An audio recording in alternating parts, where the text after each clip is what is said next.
Perfect. Yeah, so we can just start. It's live now, so the tape is rolling. Okay. So Yeah, we can do the introductions later or something and just... Yeah, of course. So Right. So the work I've done had a purpose, right? And so the purpose was to, I was sitting in meetings in Brussels, in European Commission meetings, and I was listening to plans for the future, what they call the green transition, their plans to phase out fossil fuels. And I'd just come in from Australia, from the mining industry in Australia, and there was a number of blind spots that were really apparent, and it was really quite prominent, and there was just a lack of numbers. So I was expecting to see the equivalent of a scoping study. okay, as in what we call feasibility has a series of stages. It goes scoping, pre-feasibility, feasibility, and then you've got an engineering execution plan, which then goes up to tender and off you go. Because we've been talking about phasing out fossil fuels for such a long time, and what we were talking about hadn't really changed much. Since the mid-2000s, it was going to be wind and solar. Yeah. Right, so we know what we're doing. We don't need to work anything out. We just need to get on with it. All right. And so, yes, there are innovations and everything, but there should be a plan on the ground. And there wasn't. I was expecting there was no scoping scale, which is like back of the envelope basic numbers level done of a plan. My work is the equivalent of a scoping study. It's a very, very basic look at a concept to see what it could be. And this region consumes this amount of power. We're going to phase out these fossil fuel systems. We're going to put these new systems in. They're going to have this capacity. There'll be these numbers. They'll need this supporting infrastructure. There was no plan for fundamental industrial reform. Okay. And so there was lots of talk. There were lots of, yes, we're going to do this and we're going to do that. But there was no physical steps. We now need to develop 20 terawatts of electrical capacity for Northern Europe. There wasn't anything like that. No. So I put together this information to do it, and I tried to look at everyone, what other people have done, but I very quickly found that this was systems-based thinking, and everyone thus far had not really gone by this approach, and I found myself more or less alone. I asked, the basic question was this: what is the circular economy? How big is it? What raw material should we be chasing in it? At the time I started this, the battery revolution was being talked about very much, and everything was battery. Yeah, and what year was this? This was 2018. And beforehand, I'd spent 3 years in Belgium learning industrial recycling and picking up on the circular economy. And so there was a lot of material there, that I could say, all right, well, let's do it. Is there any reason why we can't do it? No, there's not. Okay, let's do it then. So I did it from first principles. So instead of actually relying, there was an element, a generation of work where I was relying on academic peer-reviewed papers of, for example, how effective was an electric vehicle? How much energy would it require per distance? Because peer-reviewed tends to take a couple of years, it's all old. And so when I sent it out for review, the first generation, I got thrashed. And I said, the commercial world has already surpassed this. There are commercially available electric vehicles that are much more energy efficient, and here are the metrics. And so bit by bit, every single theoretical part of the model that I had was taken out, and it didn't survive. And it was replaced with a commercially available off-the-shelf item, an electric vehicle, a hydrogen fuel cell, a wind turbine, and what have you. As for power generation, instead of actually from the corporate world in the mining industry in particular, when someone takes the stage and promises what they're going to do, we call it arm waving. And it's usually a company saying, give us money. Yeah. But what they say and what they do are often two very different things. And so I've seen the benefit of, instead of actually sort of taking someone's word for it, map what they do. So what I did was for each energy system, I went to the Energy Observatory website and I collected the data, the metrics data of about 10,000 power stations. It was about 10, 12,000, something like that, across all the different energy systems. Okay. What did they deliver across the year 2018? Not what they promised, but what they actually delivered. Because then we can actually capture things like, well, there were maintenance issues, there was bad weather issues, whatever. Okay. And which different ones did you compare, like nuclear and wind? So I went through the energy mix of what energy was used in 2018, like as in what was actually used, and then what is the energy mix proposed for the future, which, wind and solar take out 70%. And so all of those, we had oil, gas, and coal, but then we had nuclear, we had hydro, we had wind, we had solar, we had geothermal, and we had bio-waste to energy. And geothermal, I think I mentioned, yeah. What were the metrics? So you had a maximum and minimum across the year, how much power was actually delivered to the grid versus what was the installed capacity of the units.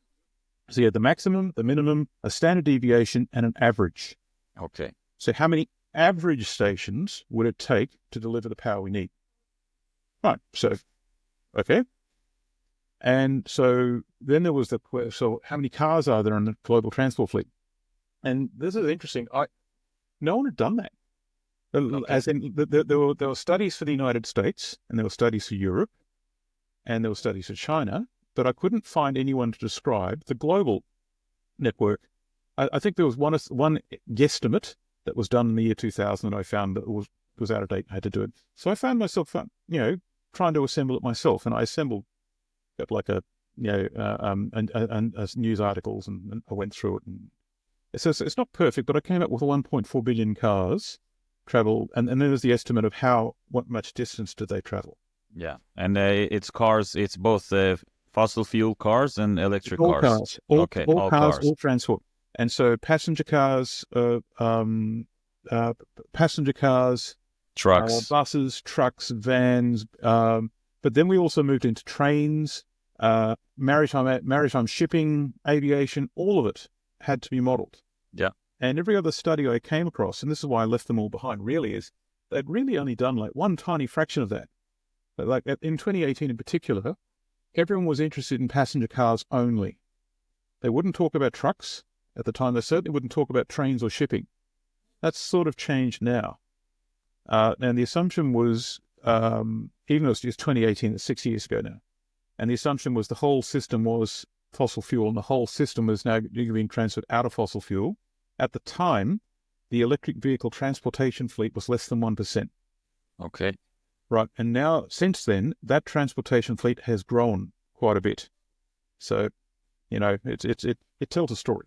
Yeah. So would it even be possible? I mean, all that cars and transports and ships with today's technologies and today's scale, I mean, we're 10 billion people. Would it be possible to even replace those fossil fuel cars or transports with electrical? I mean, is it even practically possible?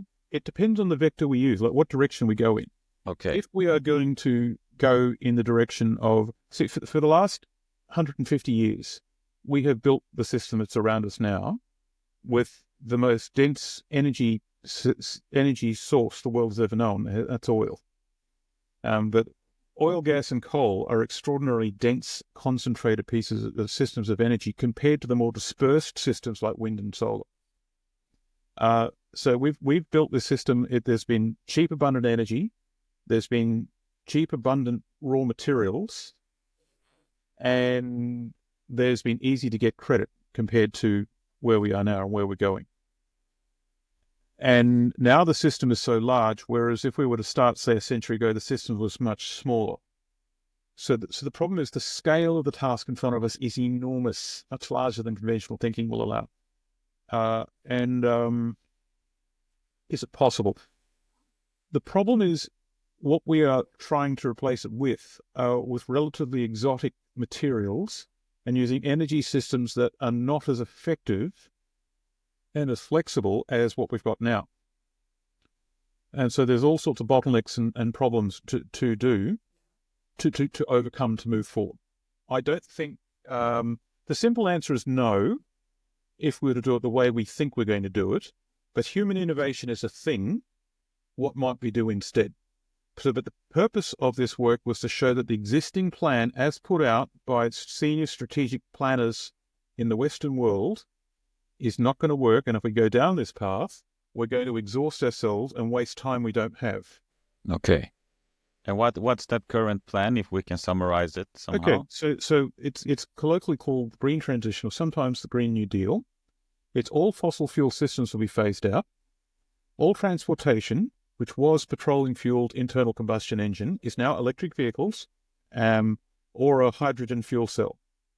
And now we've got things like ammonia fuel has now been considered. Or biofuels, that's the other one. The power generation, which is mostly coal, but then you've got gas and then a little bit of oil, is all phased out. And in its place, we've got renewable non-fossil fuel systems. And they are nuclear, hydro, wind and solar, geothermal, biomass to waste. Where wind and solar take out 70% or more, 76% actually, of the energy mix, as in they become the primary energy sources for the next industrial human civilization. And they're all weather dependent, actually. They're very weather dependent, Yeah. highly intermittent, highly intermittent. But isn't that already like a really stupid way to use as a base if it's weather dependent? The problem is our society has become very ideological. Yeah. Right. So there was a fundamental turning point in the late 60s, early 70s, where society decided. It was actually marked by when we decoupled from the gold standard and with the US dollar, which then everyone else used, that money now become virtual, and money was the metric that ran everything. It was the centerpiece that ran all other systems. And that meant if we wanted to do something, we just printed more money, and we did. And so what set in was the idea that we didn't have to actually consider physical reality. And what we thought and what we felt was more important than physical reality. So here we are. Fossil fuels are considered bad. Okay. What's considered ethical is what's called renewables. And the reason we like renewables is the sun shines and it's infinite, and the wind blows and it's infinite. It will never stop. Right? But the people who, the world we're actually in the moment is also different, as 50, 60 years ago, every continent had the entire value chain for everything, more or less everything, from extraction of raw materials to all the way to manufacture, to growing of food, handling of waste. Everything was replicated everywhere else. And so everyone could see the whole value chain. Now we're in an era of globalism where things are very centralized. Now, here in Europe, we don't like to. Mining's considered unclean. Mining's considered unenvironmental. We don't mine. We will not accept mining. But what we do is buy things off the market. So it's like saying, where does milk come from? Oh, the supermarket. It's that kind of thing. Yeah. So what's happened is the people who now lead us in these areas at a fundamental level, even though they intellectually understand that every physical thing has actually sort of come from a mining operation and a smelting operation and a manufacturing operation, they go, oh, that's someone else's problem. Yeah. Right. It's not part of the thinking. Yeah. And So where is it being mined? Say again? Where is it being mined? Right. Yes. Okay. So most mining for the metals control has actually the value chain is now largely controlled by one nation now. It's China. So what's happened is the last couple of decades, operations were sent to Southeast Asia, China in particular, because it was cheap to operate there. And there was a geostrategic plan that's been in place since the 70s by the Chinese to gather up all the industrial groups around the world and either control them on Chinese territory directly or control them directly through the application of capital where, there's offtake agreements. And so they now control 60 to 70% of the entire value chain, from mining to refining to smelting, manufacturing components to manufacturing finished goods. Most manufacturing, for example, in Europe is made on components that are manufactured in China. And so what we do is we buy what we need off the market, and it appears. Right. So where does a wind turbine come from? The market. Yeah. So it's a market action. And there's a general feeling that all actions are market actions. Just throw more money in it and it's fine. And then there's the perception that we're richer than anyone else in the world, therefore we will never be in a difficult position. Yeah. So there's also the general belief that resources are infinite. The planet is so huge we will never, we are nowhere near tapping into those resources. Yeah. And right. So yeah. Sorry, go on. Yeah. No, I'm just doing a simple analysis in my head, and it sounds like we're being dependent of China. We're creating a scenario where we need to be dependent of China for our energy production. On the surface, that is true. What below that surface is we have allowed ourselves to be put into a very vulnerable position, and the outcome that the Chinese say, "Yep, I'll take that deal if you offered it to us." We offered it to them, so we are the architects of our own problems. Yeah, and that's not something that I see very well understood either. Okay. Yeah, it's strange because in Sweden, I'm based in Sweden, by the way, and we used to have a fossil-free energy production once upon a time. We had like 12 nuclear plants. Mm-hmm. We had hydro, and we were basically fossil-free. And Mm-hmm. then we closed, I think we closed 6 nuclear plants. Mm-hmm.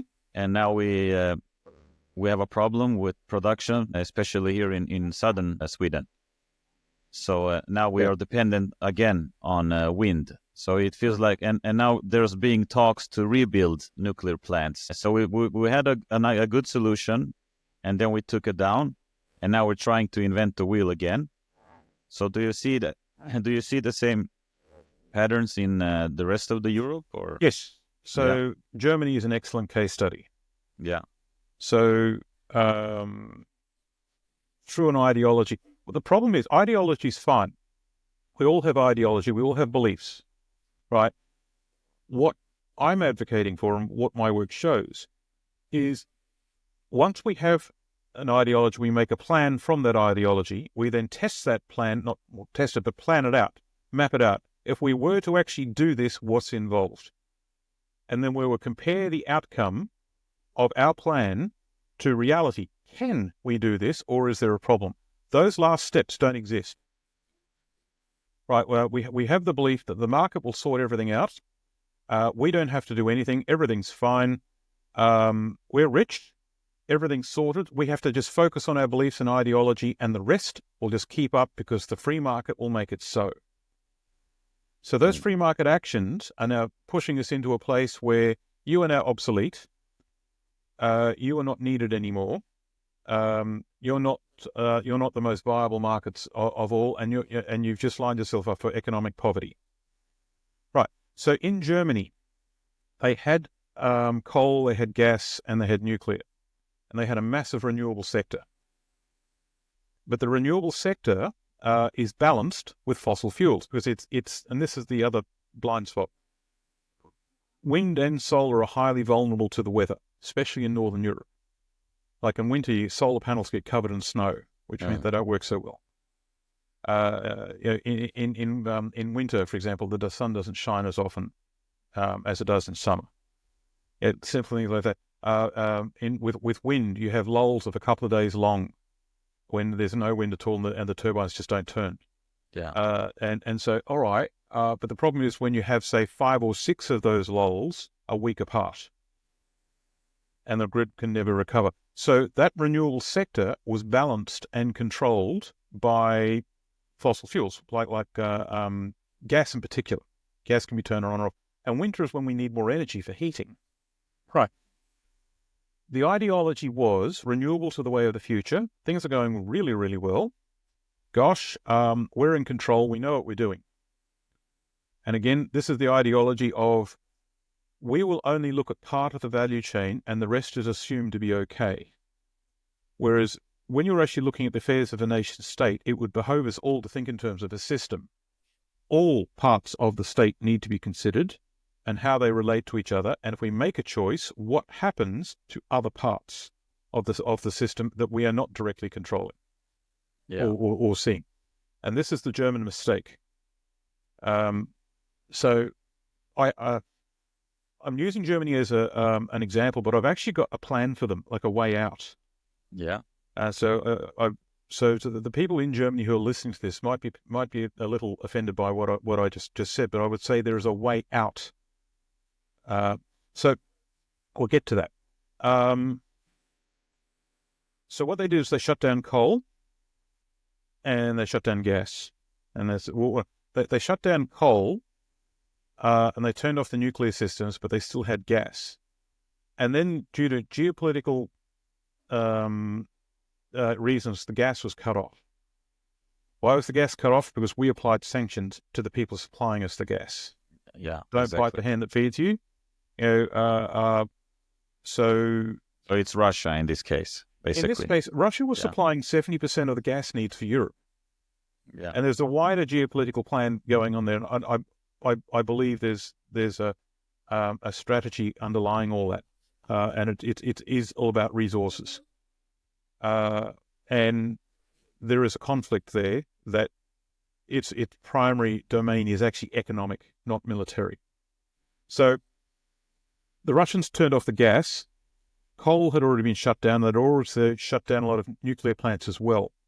And they're relying on the renewable sector balanced by gas. Now, gas goes offline as well. And so, how do we get here? And so, our ideology said renewables were the answer and they could take over and fix everything, when they didn't quite understand the true metrics involved. Like, how long does it take? How many solar panels do they need to put in place to replace a single coal-fired power station? And so then they would make basic mistakes like installed capacity versus what electrical power was delivered. So you might have an installed capacity of, say 200 megawatts of a big system, solar panels everywhere, great. But if the weather is very vulnerable and you've only got solar radiance such that you're producing power 11% of the time, and that's actually the global average, 11.4% of the time solar panels are producing electricity. For the whole year? For the whole year. So when you average it all for a globe, what that means is most of the time your solar panels are idle and wind turbines are the same. And what number is it for wind turbines? So in 2018, it was 24.9%. Okay. Now, so engineering advancements can probably push that up to 33% now. But still, most of the time, those wind turbines are idle. Okay. Yeah. So if you've got, so a politician would say, we've got a 200 megawatt installed capacity. We're fine. Then someone will come back and say, well, actually, you only produced 20 megawatts last year. Oh, someone's incompetent. Fire them. Yeah. They don't understand the metrics of what they're dealing with because it all happened in the background with systems they no longer see. Yeah. And so decisions are being made by people who don't understand the full implications of it. So we may criticize the Chinese a lot. Yeah. Right. But most of their leadership are engineers and scientists. As in when they make choices about their industrial sector, choices are being made by people who understand the technical issues involved. Yeah, we used to have that too in Sweden. And what happened? The answer's here. What happened? What happened? Well, think about it. So the people who became influential and more important, engineering became so commonplace, so easy, it just happened in the background, and society at large shifted focus to another set of issues. And along that with a series of issues that, well, we don't believe, what we believe is more important than reality. Yeah, ideology. Yeah. So we all have that. Like, for example, take me. I breathe oxygen. I have an ideology that there will always be oxygen for me to breathe. I don't even think about it. Yeah. It doesn't enter my thinking. And so that basic issue is that basic concept is transferred to many other subjects. So structurally over time, we've moved from one place to another, where we've moved away from the practical realities, which are boring. Tell us about that pile of rocks. Yeah. To a world where we can start thinking about, well, can we develop a fairer society or a more ethical or moral society? And what's interesting is while we've been focusing on that, ethics and morality have degraded right across the Western world. Like we are now there's more problems and difficulties on the books now than there were like 20, 30 years ago. Oh yeah. So again, why is that? Well, I don't blame China. I don't blame Russia that much. They have a part of it in it, of course, but I mostly blame our politicians. They're the one in. Yeah, we allowed we this. did it. We did it. Yeah. So, and to be frank, what the Russians and the Chinese are doing to us for centuries, we've been doing to them. Like when I went to Hong Kong to present to a group, and I actually met it was run by it was a conference on venture capitalism. There was amazing money in the room, 1,800 people. There were over 40 billionaires in the room. Wow. There were multiple rooms, and it was run by the People's Republic of China government. And I just got the feeling that things were they were on top of things.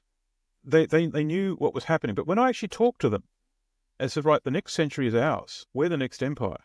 They saw the American empire as the current global empire that they're in the process of taking down.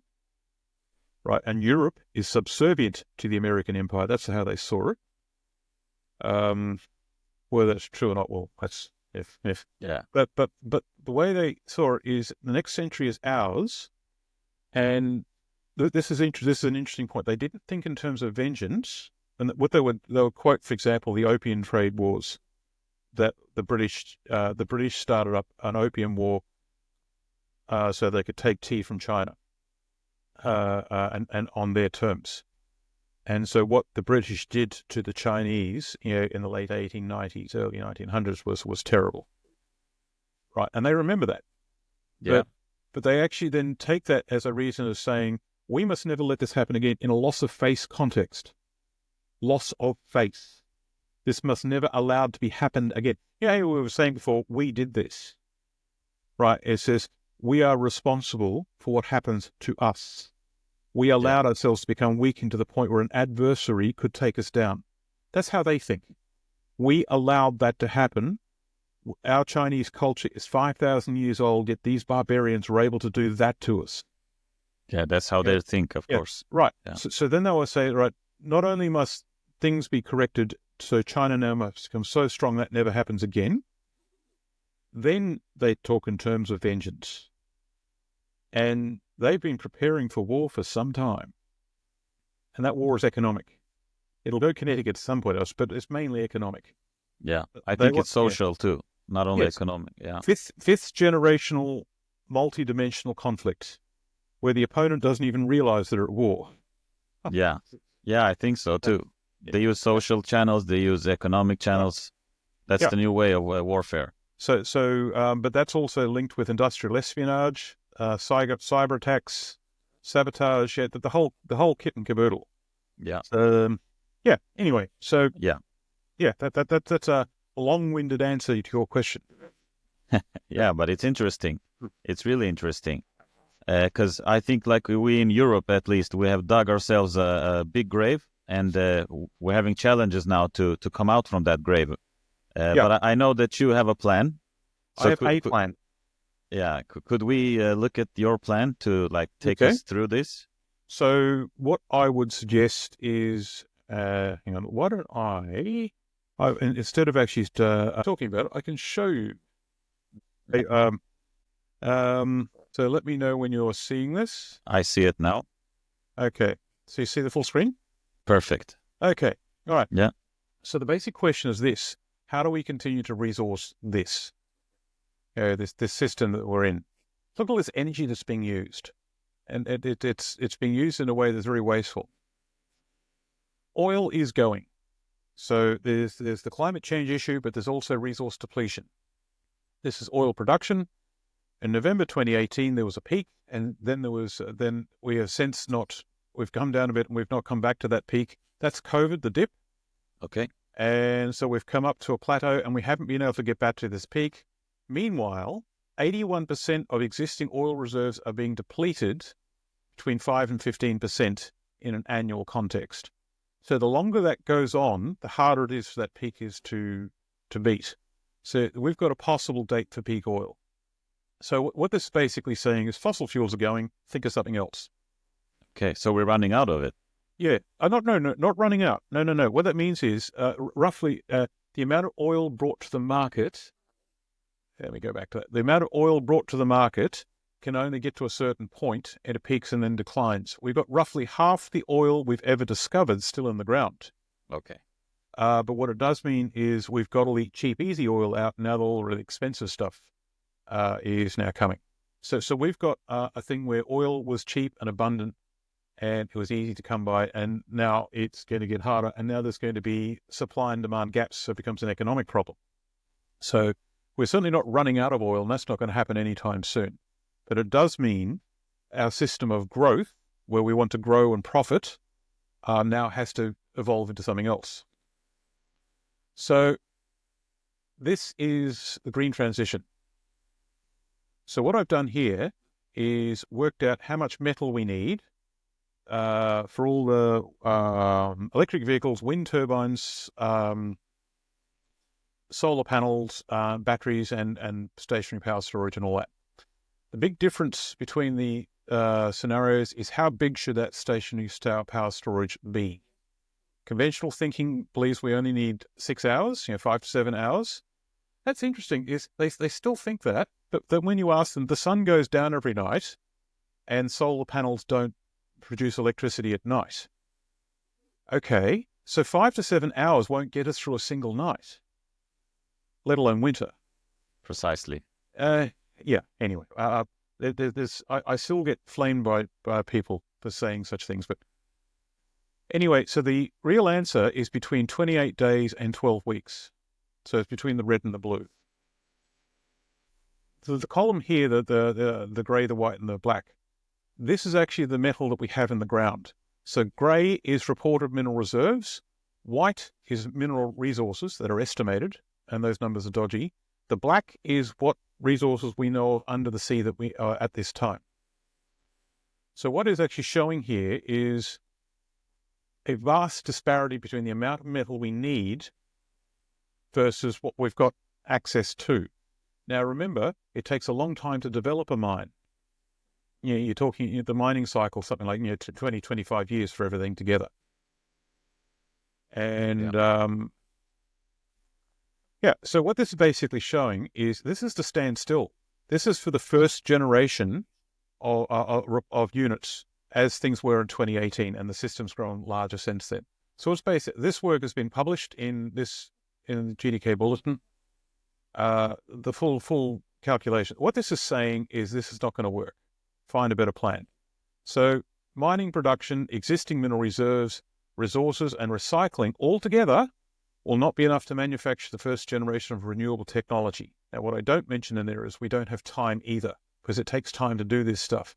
And we think we're going to do it in the next 10, 20 years.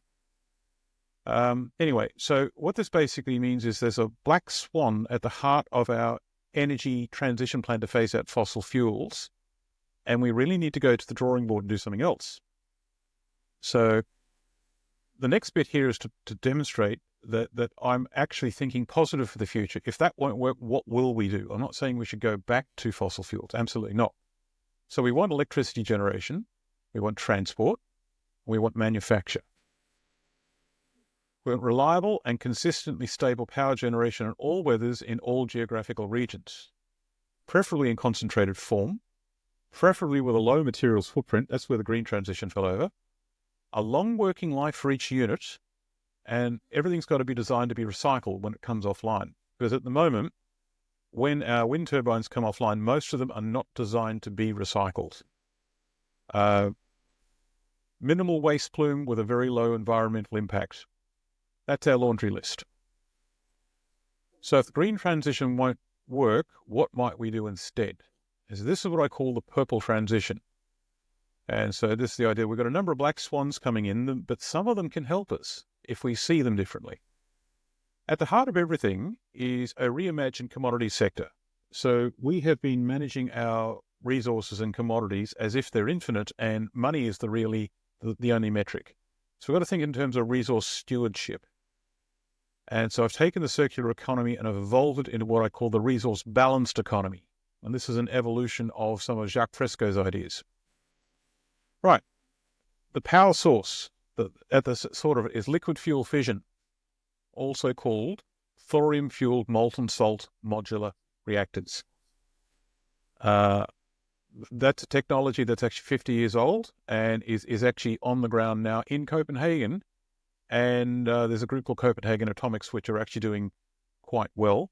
I believe the Chinese are already doing it and commercially selling power, but Copenhagen Atomics will be able to get their units out to market in 2028, if they can actually sort of get the regulations done in time. Okay, electric vehicles powered by chemistries not lithium. So do something else. Is it sodium? Is it fluoride? Whatever. So this is a short-range transport. Combustion of iron powder as a thermal fuel. So most of our manufacture is dependent on coal for heat. We're talking heat here. And some of the heat applications, most of the time it's around 1400 degrees, but sometimes we need to get as high as 2400 degrees if in some applications. We're not going to do that in large volumes with our existing plants. Like, you're not going to do that with solar panels and wind turbines. So I propose using a metal fuel iron powder, which is the same iron powder that's used in the powder coating industry. And what's interesting is when you combust it, that pure iron powder becomes iron oxide, which is also called rust. Strip the oxygen out with various different methods, and you can recycle the fuel. I'm suggesting that the pyrolysis of human sewage to produce syngas. Now, pyrolysis is the action of heating something without oxygen, and then it chemically breaks down. So human sewage is actually an energy source. We treat it as a waste product that causes a lot of problems, and it's very expensive. But if we change that around to take it and transform it, by doing this, it produces about 35% by mass gas. And the rest of it is things like biochar and liquid fuels, which can be used to make fertilizer, but organic fertilizer. So the syngas could either be used to make hydrogen with the sulfur iodide cycle, as in to take it the further step to get by burning part of it, or we can use it to recycle oxidized iron fuel powder. So you've now got a link between a human society waste product and recycling a industrial fuel. And the last one was ammonia-fueled ICE technology. So all their long-range transport, things like maritime shipping, intercity freight trains, what have you. There are a whole series of technical problems with ammonia. I don't think it's appropriate to have it in high-dense populations like cities. So because ammonia is actually toxic to living things, and it's a gas at room temperature and pressure. So if something goes wrong, people will get hurt. Which is why short-range transport in a city falls back on electric vehicles. But because each electric chemistry that I've seen needs, needs copper, it needs graphite, probably needs nickel, probably needs cobalt. They're all limitations. And so society will now have to be restructured and simplified to reinvent the transport system. And so I proposed a system for that. Okay, so here's how it all looks. So you've got a series of things together that interrelate and interlock. So thorium power is electricity and not a conventional demand, but we're now going to charge the fleet of electric vehicles, which is all our short-range stuff, with sodium and fluoride battery chemistries. Combustion of iron powder, we don't need coal anymore. We now just do it. So we can have our own manufacture. From that, we can actually sort of facilitate the production of hydrogen production in conjunction with thorium molten salt. And that'll fuel our heavy vehicles, trucks, buses, and all that, so on hydrogen fuel cells. So hydrogen production also will facilitate steel production in a hydrogen atmosphere. This is like the hybrid system that's been proposed in Sweden. So from some of that hydrogen, we're going to produce ammonia, and that will fuel our long-range transport between cities and between continents. The thorium molten salt powder, the thorium molten salt system can also facilitate with the pyrolysis of sewage the recycling of the iron powder. So we're using the same material again and again and again. And yes, and that's the Venus Project group I'm now working with to actually facilitate this program. Anyway, can I ask some questions on the Sure. previous slide? Yeah, sure. Let me just hang on. Let me just get it back for you. Yeah. This one. Hang on. No, the one with the triangle. Yeah. Yeah. So the first question is all this scalable to today's society? So that's an interesting question. Everything I've modeled at the moment is it's all based around the idea of a small city. Okay. But there's no reason why it can't be scaled if we can manufacture the stuff. And when we're talking scalable, how do we manufacture large amounts of these? So the thorium molten salt reactor that's been proposed by Copenhagen Atomics is small enough to fit in a shipping container and arrives on a truck. In their factory, which I visited, they are planning to produce one of those a day.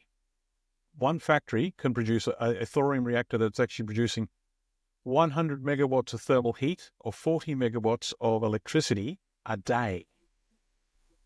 So if we scaled it up and we did it many times, many factories, then yes, we can get them out. Do we have time? It remains to be seen because we've got to get out of our own way.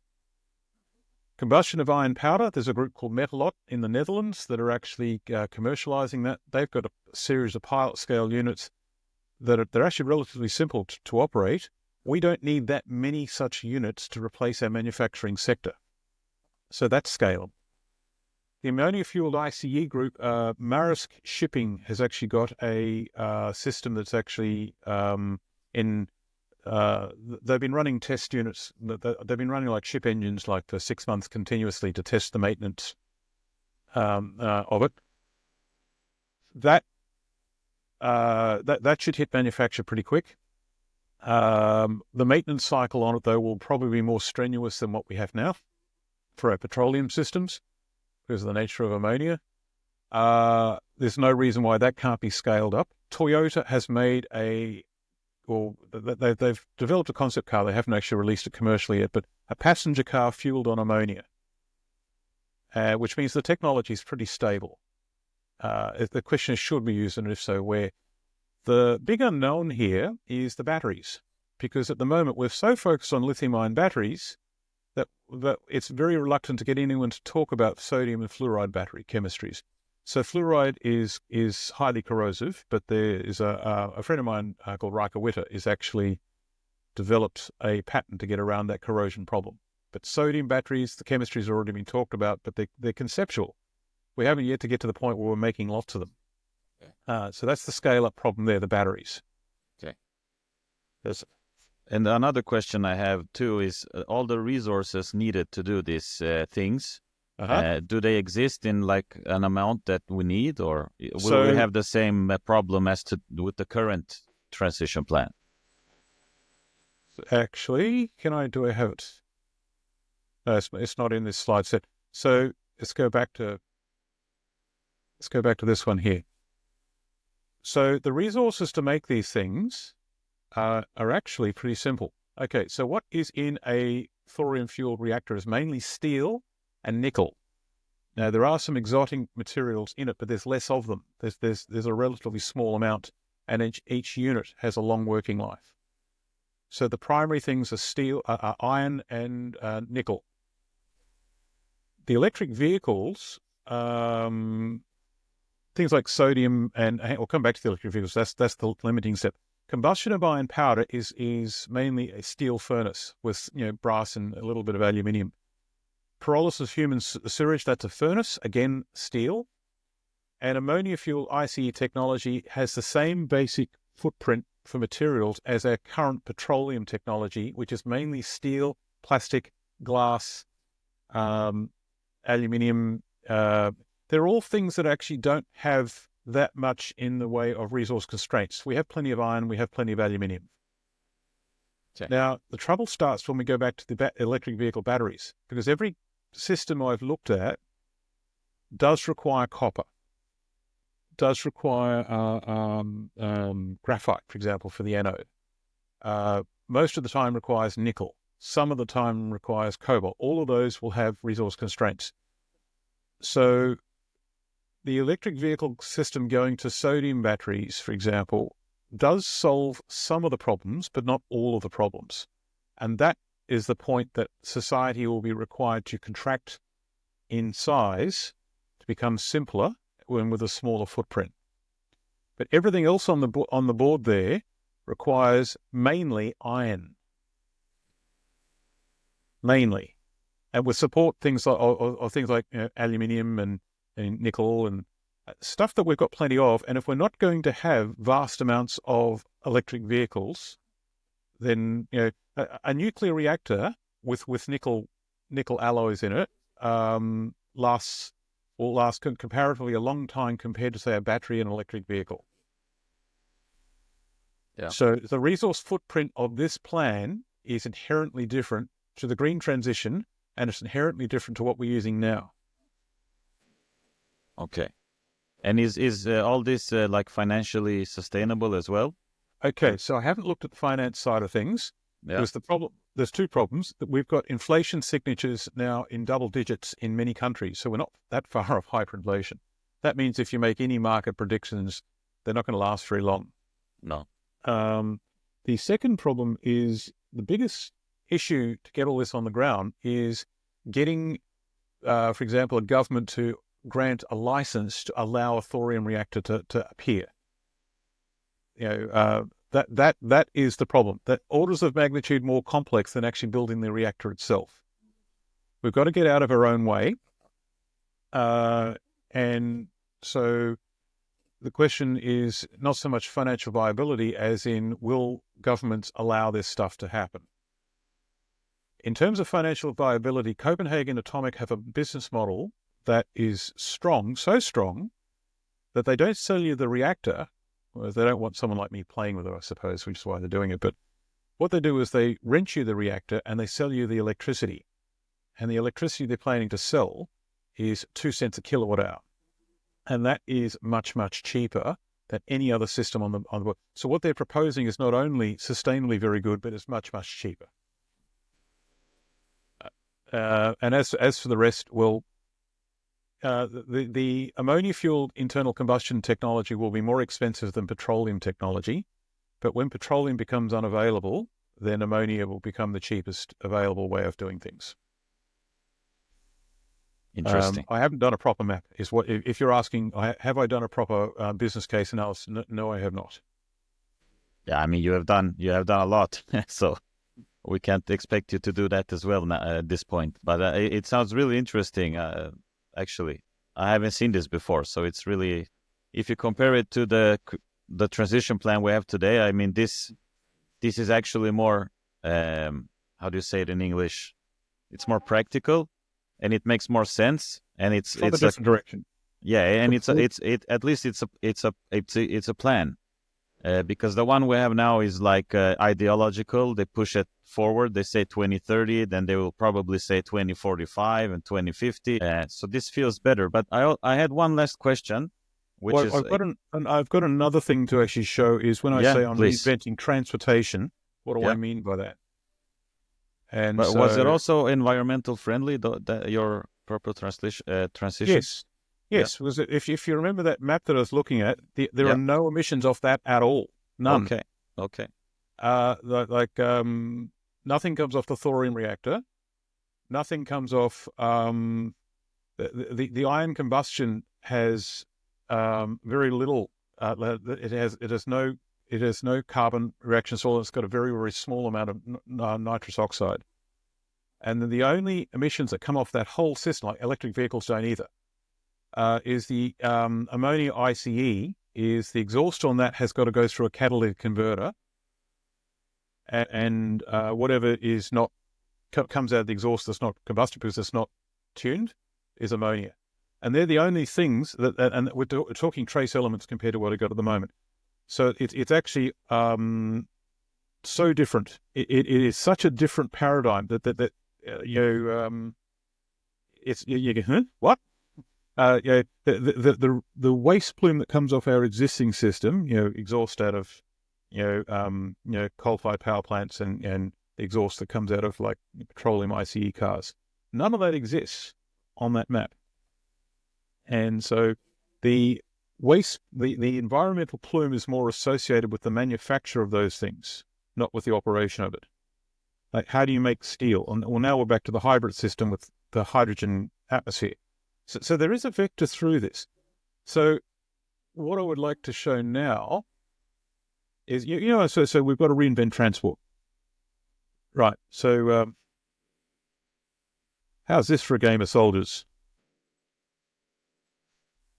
Let me know when you can see it. Yeah, I see it now. Okay, so the work I was referencing before, where I looked at the whole system. When you actually look at, we're going to phase out fossil fuels, and then we're going to do the same activities on the other side, but without fossil fuels. And what I found was this. So if everything is either an electric vehicle, a hydrogen fuel cell, or an ammonia fuel for a ship, look at trucks. So trucks, 2% of the transport fleet in terms of number of vehicles are taking 42.8% of the energy of the transport network. Now, the electric vehicle fleet is the other 97.95%, but they're taking only 25% of the energy.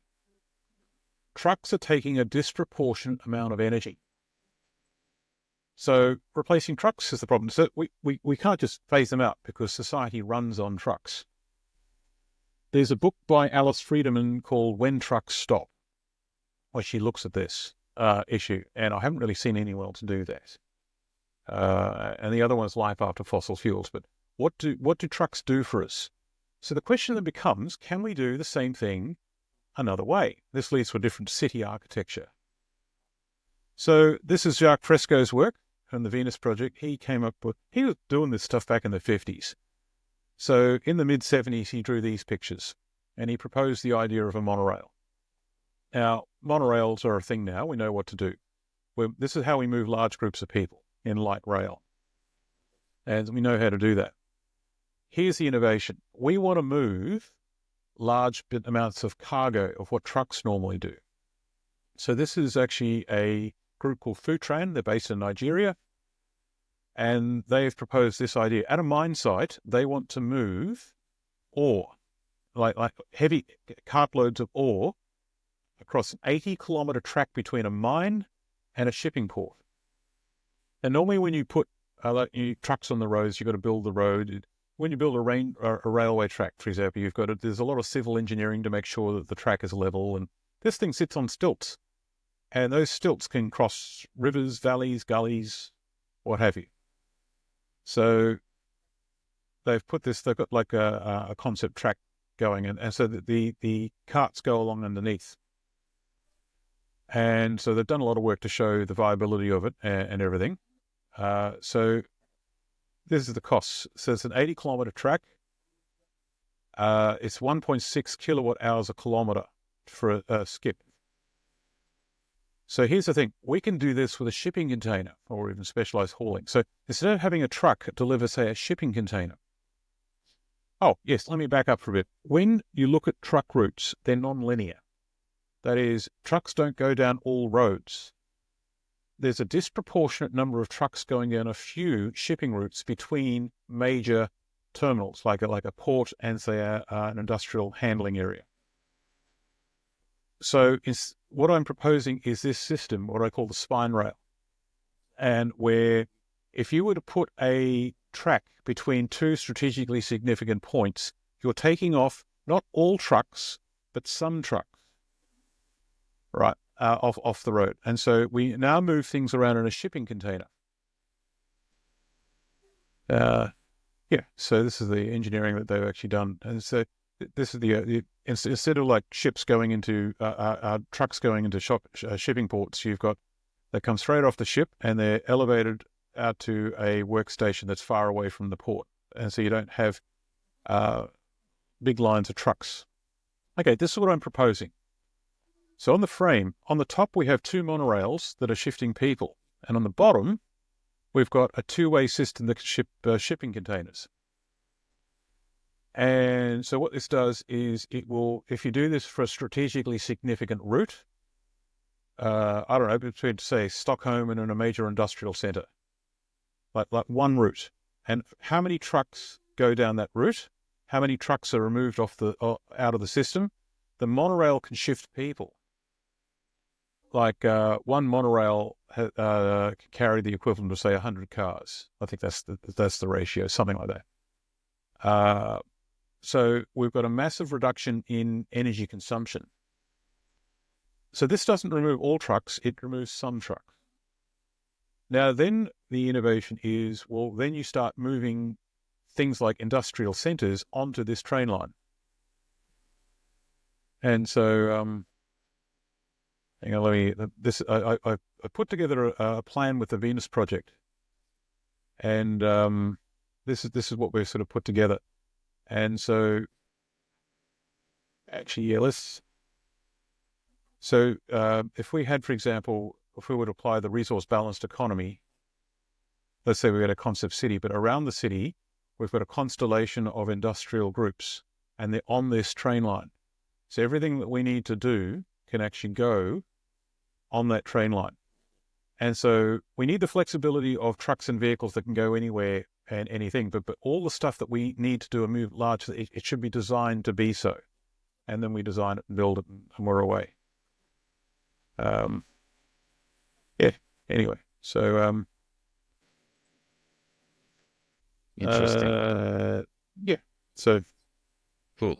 So I've put together this idea of the purple transition, where you've got a number of things that what we are doing is, what do we have to do for society, and work our way backwards to get that point.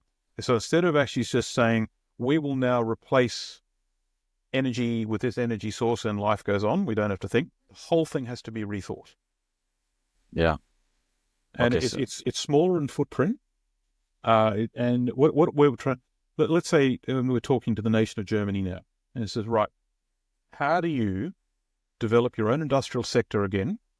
You bring back your industry, and you've got your energy sector, and you can do your home heating and electricity and all that. You don't have to talk to the Russians. You do it all on your own. You control it domestically, all of it. How do we do that? Yeah. Yeah. But all these solutions you have, do you get any feedback from politicians? What do they tell you? So I do present to politicians. The first generation was, the green transition won't work. The very first transition, work was the examination of the fossil fuel industry. No one wanted to hear that. They really didn't want to know. What do fossil fuels do for us? Don't care. Shut up. The green transition stuff, people, they were quite shocked. They didn't quite know what to make of it. They would say, well, we haven't really thought of this. And then when I go back and present a couple of times, that they still aren't able to refute it because they've used their own numbers. And I've come at this from a direction that no one else has. So all the people they normally fall back on to talk to about, who rely mainly on market analysis, it's either market analysis or carbon emissions. They don't talk about the raw materials involved or the physical number of units. So the word is shock. They go, oh gosh. Yeah. Right. So that was the first generation. They were all, without exception, asking me what they should do. And that was demoralizing for me at first. But after a while, it became clear that I was in a unique position where I could put together a plan, because I had been through a tour of duty of an understanding of what is needed, but also what might we do. So I had the threat matrix and I had the solution matrix. And then I sort of joined the two. So when I present the purple transition, they think, this is great. But they all say, we can't engage with this. The system at the moment has become to such a strong momentum to it.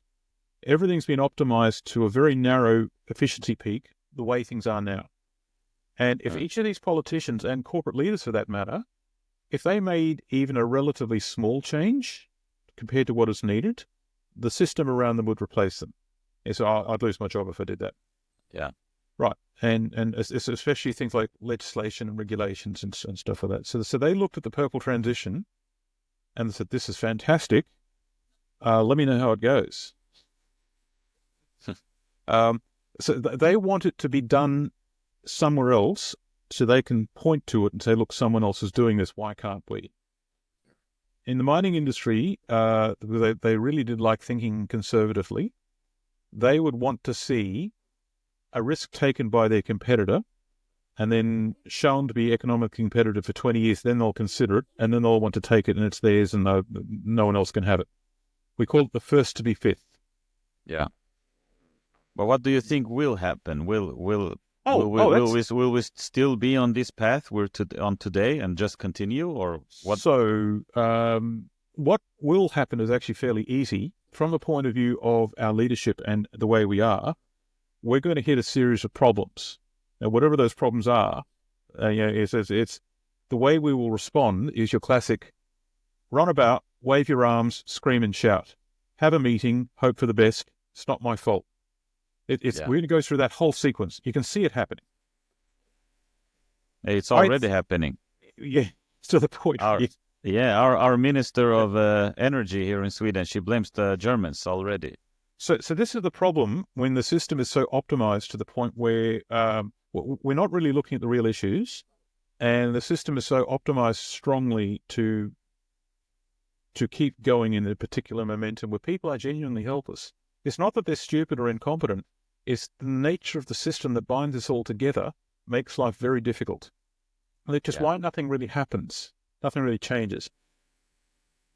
What will happen is something will break, or a number of things will break, and things that we normally depend upon for, something that we normally depend upon and we just take for granted, all of a sudden will become unreliable.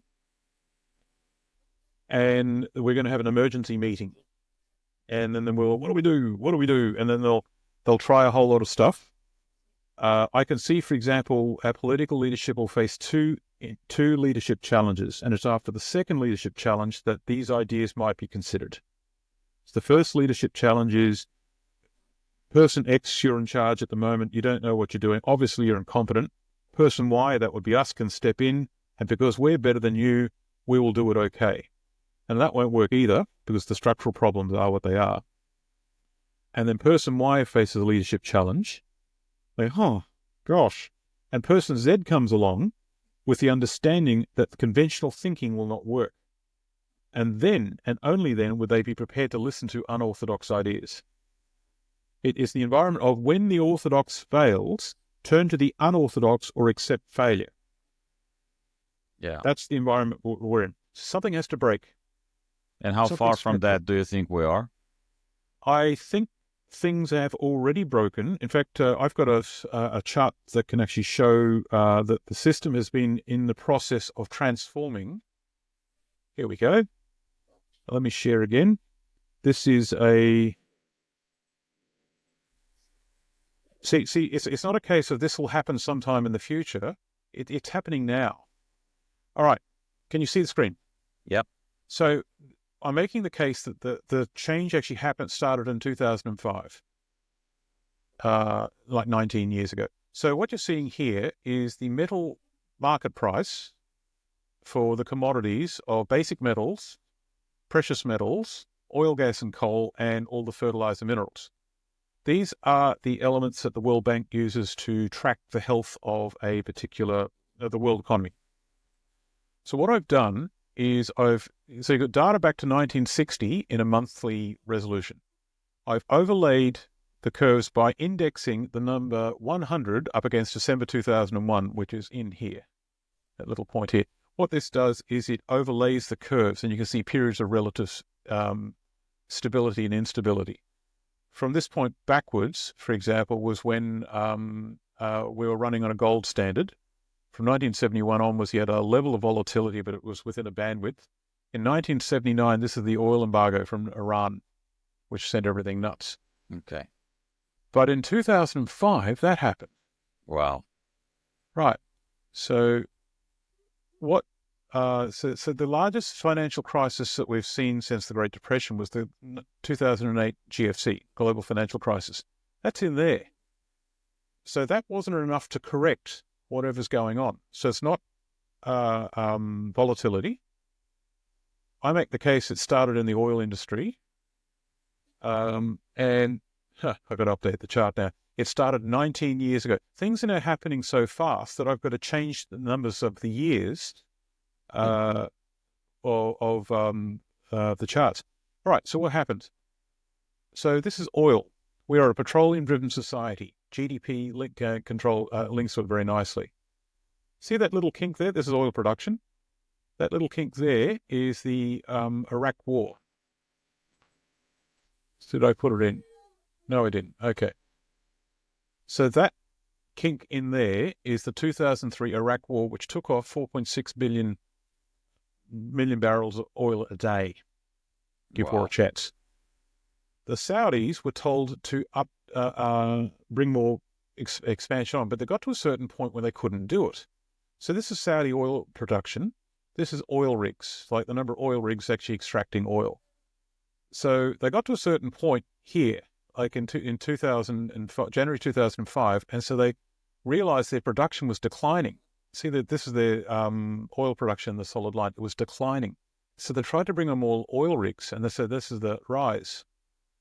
And so 146% increase in rig count in exchange for a 4% contraction. So that means that the Saudis were not far off peaking. They have since peaked. So oil plateaued. And so this is supply and demand, and that's oil price. For a period of time, production plateaued. And within that, supply and demand actually separated. Right. And that created a price spike. This is the price spike. You remember in 2007 when the price of oil just got worse and worse and worse, and everyone said, this is going to end badly, hey? Yeah. Right, well, it did. That was the global financial crisis. That was the trigger for it. And we fixed it with the printing of money. Yeah. And then fracking was been around since the 50s, but they had an innovation of horizontal drilling, which means that the tight oil sector can now produce vast amounts of oil in America. So fracking and tight oil was the shortfall, and US was now the global swing producer, not the Saudis. Right, same data. We're going to look at 1970 now. So the pinpoint is January 1970 and 100, so it's in there. This is what happens when we went from a gold-backed currency to all over the world, currencies were backed by gold or silver bullion. And then we went to a fiat currency system, which is, there's no physical backing. It's just backed on confidence and what we can just make stuff up. And when the 1973 oil embargo first happened, which forced everyone to engage, where all oil trades were now done in US dollars. So it forced the world to engage in a fiat currency as the global currency. And they didn't understand at the time the significance of that. But that's actually when the trouble started. Yeah, this shows that we're actually a petroleum-driven society. For the 2018, gross domestic product versus total liquids, which is everything that gas that you put into a gasoline tank. It's gasoline, it's diesel, it's biofuels. So there's a 0.92 correlation. And so what you've got is a very strong correlation, high oil consumption, high GDP, low oil consumption, low GDP. No exceptions. You don't, for example, have, say, high GDP but low oil consumption. So we're a petroleum-driven society. Anyway, that's the sequence. Wow. So it's not a case of this will happen in the future. We're in it. We're in it. Yeah. Peak oil could have been a couple of years ago. The blowout in the metal price, which also is related to oil, started in 2005. Things like wealth inequality, that's happening now. Debt saturation, that's happening now. The war in Ukraine, I believe, is a function of this. That's the geopolitical action out of it. It's all about resources. Resources are the new money. It has been for a long time, hasn't it? Yeah. So but you said that things will start to break. So what do you mean will break? Is it like another financial crisis, or is it something else? The financial crisis is actually an outcome of something else. Okay. Like that signature I showed you of the 2005 blowout, that put the system under strain, which later created the global financial crisis of 2008. So the GFC was when something broke. It wasn't the cause. And so we're in the situation where the situation's under strain, and increasingly so, then something's going to break. And finance is the weakest thing. So money is at the heart of everything. So when that breaks, all of a sudden everything stops and we can't do anything. I can't buy books off Amazon anymore. And like that's the, right. But where we're going with all that, right? Structural things to break are things like food supply. Like the war in Ukraine, for example, between Ukraine and Russia, they produce the bulk of the world's fertilizer. Yeah. So while they're shooting each other, they're not producing fertilizer anymore. And China, who happens to be their ally, also produces fertilizer. So Ukraine, Russia, and China take fertilizer off the board as a weapon. And now we've got a food shortage. So we've got things like supply of diesel is going to be a problem. Like a lot of the United States is now the supplier of petroleum products for a lot of the world. Not the only supplier, but they're the swing producer. And a massive chunk of their gasoline that they're producing is the lighter stuff. It's things like petrol. A big chunk of that is coming from the gas industry now, where they're liquefying gas liquids in the refinery. We are forcing an inefficiency in the gas industry to support the oil industry. Now, they can get away with that in the short term. They're not producing bunker fuel for marine shipping or diesel or asphalt for roads. But that's all the heavy stuff. So next year sometime is when it's, unless someone pulls a rabbit out of the hat, somehow. But we could be looking at a diesel shortage, a food shortage, a money. The BRICS economies have made their play, and they've launched the BRICS dollar system, and the Western banking system says, we will destroy you.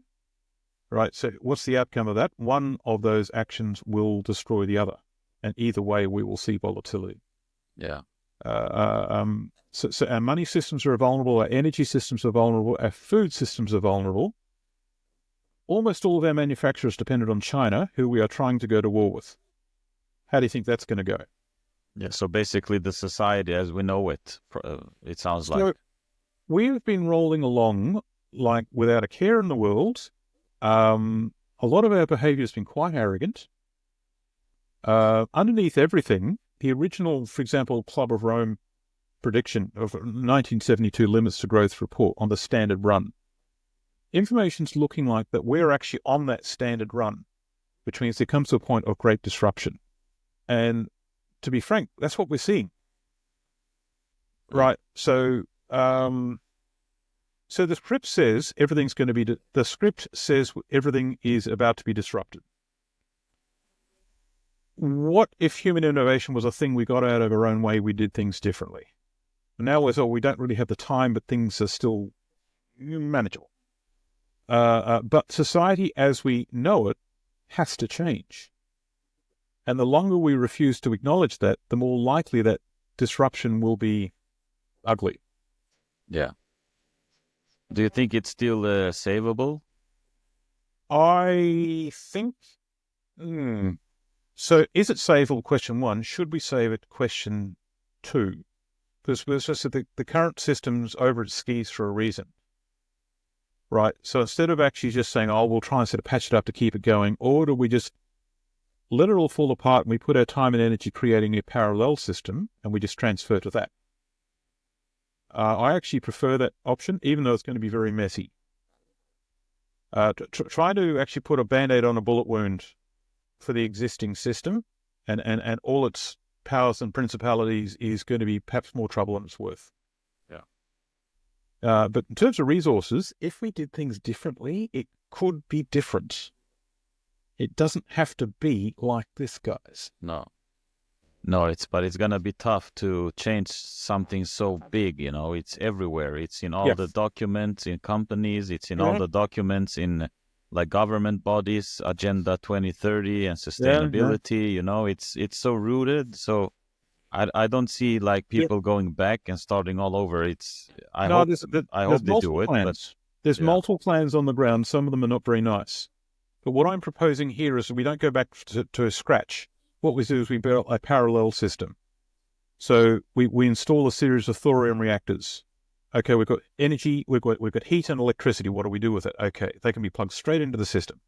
All right, where do we get our transport from? We've got the petroleum systems are starting to become unstable. All right, now we need to develop a new way of doing this. So running many individual passenger cars is more difficult. Let's go to more communal transport. Okay, let's do that. And so not as the entire nation state at once, but we will do it in a small series of steps and stages. And then people can see this actually works. Let's replicate that system elsewhere. Yeah.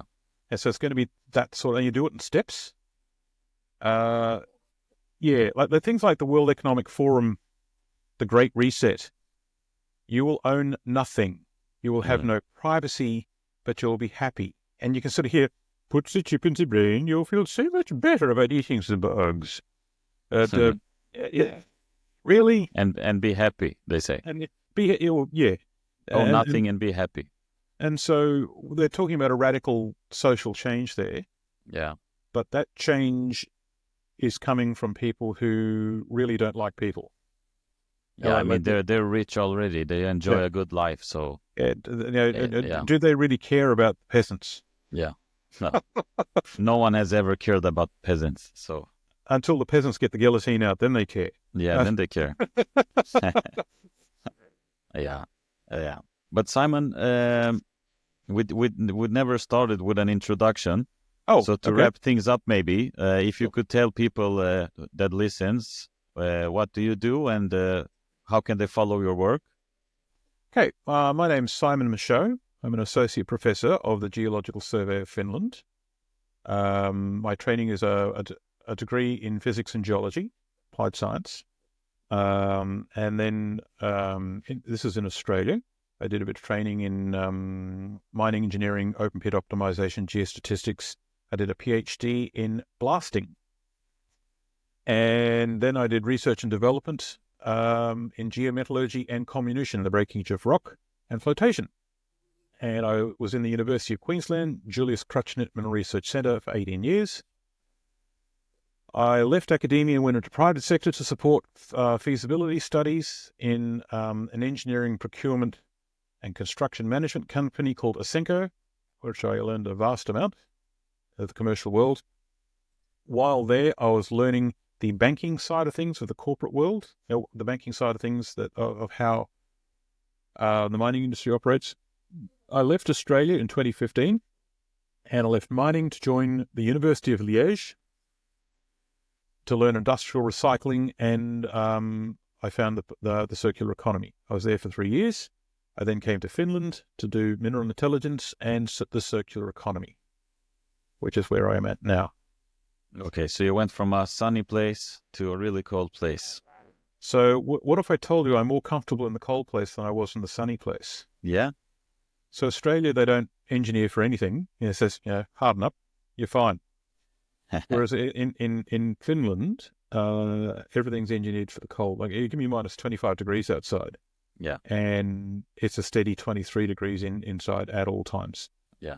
The Finns have engineered their society very well.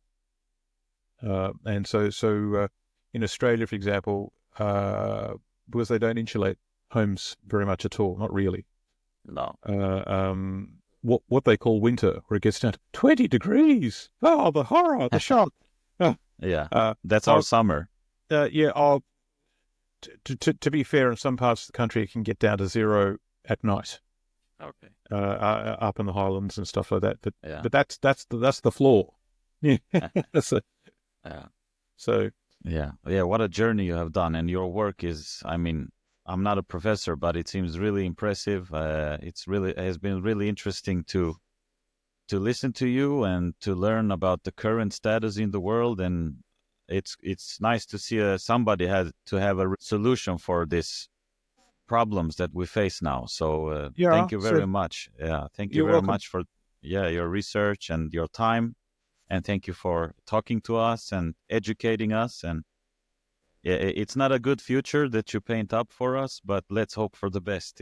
We have a future, though. Yeah, I am actually ultimately positive for the future once we get out of our own way. We just got to go through some difficulty first because we chose not to look at certain things. yeah, Like what I agree. motivates me, what gets me out of bed every morning is to do work that actually allows other work to be done that is actually useful. Whereas most of the work thus far in my career has not been that useful. Yeah. Yeah, I have kind of the same drive. I try to talk to smart people, to professors, and try to spread what you guys teach and what you work with. So more of society gets like alternative views of things and to learn more. And hopefully together we'll accomplish something. Hmm. So thank you very much once again for joining us. You're welcome, mate. Yeah, thank you. And have a nice time.